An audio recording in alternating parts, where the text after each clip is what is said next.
Gollapudi BC సంక్షేమ భవన్ నందు పంచవృత్తులకు సంబంధించిన విశ్వకర్మీయులు ఆంధ్రప్రదేశ్ రాష్ట్ర విశ్వ బ్రాహ్మణ సంక్షేమ మరియు అభివృద్ధి కార్పొరేషన్ చైర్మన్ కమ్మరి పార్వతమ్మని మర్యాదపూర్వకంగా కలిసి పంచవృత్తులలో ఒకటైన కమ్మరి వృత్తి చేసుకొను వారి సమస్యలను చైర్పర్సన్ కి విన్నవించడం జరిగింది.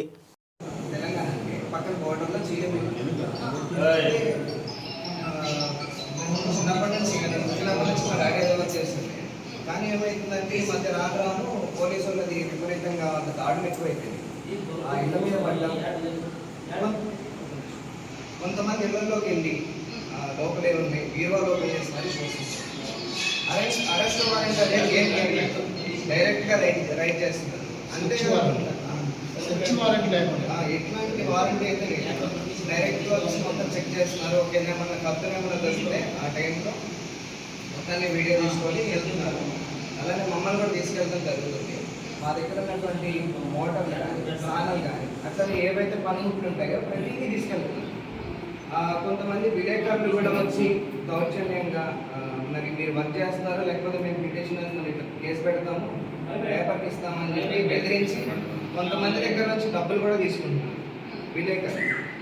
అదలా ఉంచితే కొంతమంది సివిల్లో వస్తున్నారు, ఇంకొంతమంది ఏమో ప్రస్తుతం యూనిఫామ్తోనే వస్తున్నారు. కానీ ఏంటంటే మాకు జీవనాధారం ఇదే, వేరే పని చేసుకోవడం చేతగాక ఈ పని చేసుకుంటాం.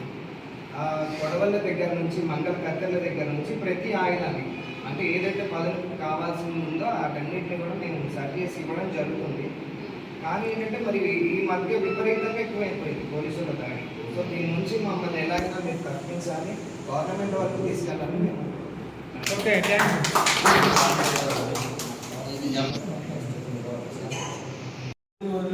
కూడా తీసుకెళ్తామని మేడం గారు చెప్పడం, భరోసాని ఇవ్వడం మనందరికీ చాలా ఆనందకరమైన విషయం. ఈ విషయంలో మరి అక్కడ అపాయింట్మెంట్ ఎప్పుడు ఫిక్స్ అయితే అప్పుడు మీరు శ్రమ అనుకోకుండా అవసరమైతే ఇంకా 2-3 సార్లు అయినా సరే వస్తే దీని మీద పరిష్కారం దిశగా మనం పోరాటం చేయడానికి ప్రయత్నం చేయడానికి ఒక అవకాశం ఉంటుంది. కాబట్టి మీరందరూ కూడా ఈ విషయంలో సహకరించి అందరూ నిలబడాలి. ఇక్కడ ఇది ఏ ఒక్క ఇంటి సమస్య కాదు, ఏ ఒక్క కుటుంబ సమస్య కాదు, ఇది మీ యొక్క వృత్తి సమస్య, జీవనోపాధి సమస్య. సో అందుకని మీరందరూ కూడా దీని విషయంలో మరి కొంత టైం అయితే కేటాయించుకోవాలి. ఎందుకంటే ఈ రోజున టైం కేటాయిస్తే రేపు పొద్దున మీరు వీటి నుంచి బయటపడడానికి అవకాశం ఉంది. ఈ రోజు కనుక మనం కనుక సమయం కేటాయించలేకపోయాం అనుకోండి, రేపు పొద్దున అక్కడ సమయం కేటాయించాల్సి వస్తుంది వాళ్ళు తీసుకెళ్ళినప్పుడు.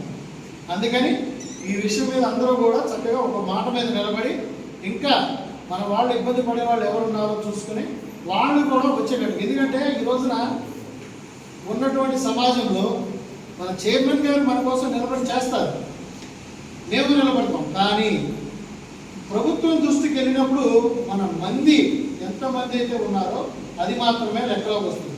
అది అందరూ కూడా గుర్తెరగాలి. ఎందుకంటే లోపలికి వెళ్ళేది మీ తరఫున రిప్రజెంటేషను మన అందరి తరఫున మేడం గారు ఎండ ఉండొచ్చు, కానీ బయట ఉన్న లెక్క కూడా వాళ్ళు చూస్తారు. అంటే వీళ్ళు అసలు నిజంగా ఇబ్బంది పడుతున్నారా లేదా కావాలని చెప్తున్నారా అనే మాట. దానికి సాక్షికృతంగా నిలవాలంటే మన అందరం కూడా ఈ సమస్య మీద పోరాడటానికి ముందుగా అక్కడికి వచ్చి నిలబడాలి. ఈ విషయాన్ని అందరూ కూడా గుర్తుపెట్టుకొని ఈరోజు సాయంత్రం మరి సంబంధిత శాఖలతో మాట్లాడి వారి తాలూకా టైం షెడ్యూల్ అంతా తీసుకున్న తర్వాత మీకు డాక్టర్ గారి ద్వారా తెలియపరచడం జరుగుతుంది. రేపు ఉదయం ఎన్ని గంటలకు ఏంటి అని దాన్ని బట్టి మీరందరూ కూడా ఆ టయానికి హాజరయ్యి ఈ సమస్యని పరిష్కారం దిశగా మనందరం కలిసి ప్రయత్నించాలి. ఇక్కడ ఉన్నటువంటి రామలింగేశ్వరరావు ఇప్పుడు ఎంతమంది వచ్చారో అంతమందితో సంతకాలు, ఊరు పేరు, ఫోన్ నెంబరు, ఊరు పేరు, ఫోన్ నెంబరు, సంతకం అన్ని వరుస క్రమంలో అందరి దగ్గర తీసుకోండి. ఎందుకంటే ఈ రిప్రజెంటేషన్ అనేది చాలా ఇంపార్టెంట్. రేపు పొద్దున ఇంతమంది ఇబ్బంది పడుతున్నారంటే మీరు ఒక్కొక్కరు ఒక్కొక్క ఊరు నుంచి వచ్చారని మనం తీసుకున్న 40 ఊళ్ళ నుంచి ఉన్నట్టుగా మనకు ఉండాలి. 40 గ్రామాలకి మీరు రిప్రజెంటేటివ్ కింద ఉండి రేపు పొద్దున కూడా మళ్ళా మేడం గారు వెనక నిలబడితేనే ఇది మీకు సహకారం అవుతుంది. లేదనుకోండి ఎక్కడేసిన బొమ్మలు అక్కడే ఉంటుంది, మరలా యథారాజా యథా ప్రజ అయిపోతుంది. అది మాత్రం అందరూ గుర్తెరిగి ఒకటి మాది గణసాల మండలం, కృష్ణా జిల్లా. మేము 4 తరాలుగా ఈ వ్యవసాయానికి సంబంధించిన వస్తువులు కానీ అన్నీ మన వేసవకాలం అయిపోయిన తర్వాత మళ్ళీ తొలకూరులో వ్యవసాయానికి సంబంధించిన నాగాలు కానించి అన్ని వ్యవసాయ పనులన్నీ చేసేవాళ్ళం.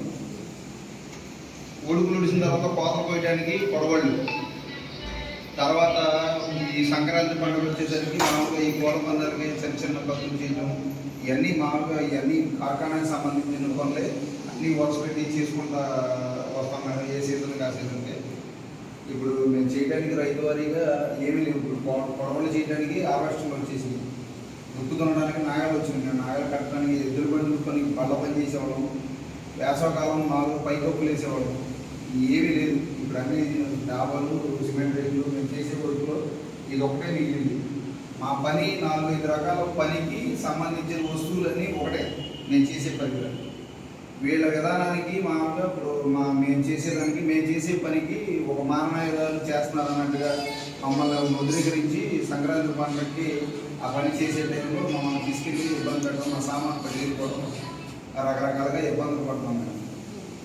ఇప్పుడు మేము 4వ తరాలుగా ఉంది మా ఇంట్లో పని. అలాగే అలా చాలామంది ఉన్నారు. మా పరిస్థితులు ఈ నెల వచ్చేప్పటికి అక్టోబర్ కాడ నుంచి సంక్రాంతి పండుగ వచ్చేదాకా బాగా ఇబ్బందులు పడుతున్నాం. దీనికి తోడు బయట నుంచి కూడా ఇప్పుడు మేము భయపడి ఇబ్బందులు పడుతున్నామని చెప్పి నకిలీగా కొంతమంది కూడా మేము డిపార్ట్మెంట్ అని బెదరేసి మమ్మల్ని గోల్డెన్ని సమస్యలు ఎదుర్కొంటున్నాం. దీంట్లో మేడం మేము చేసే వృత్తిలో ఇవాళ జీవనోపాధిగా ఇది ఒకటే మిగిలింది. లాస్ట్కి మేము చేసే ఏం లేదు. వేసవకాలంలో ముఠాలకి వందలాదిగా ఉండేవాళ్ళు మేడం, చెట్లు కొట్టేవాళ్ళు. ఇవాళ గొడ్డలు కానీ కత్తి కానీ ఏమి లేవు చేయడానికి. మేము ఇంట్లో కత్తిపేటతో కూడా పని లేదు, చాకుతో కోస్తున్నారు కూరగాయలు. ఇవాళ గొడ్డలు పని చేసే వాళ్ళందరూ పెట్రోల్ మిషన్లు, కటింగ్ మిషన్లు, పెట్రోల్ మిషన్లు వచ్చినాయి కానీ ఎక్కడికెక్కడికి అన్నీ మారిపోయినాయి.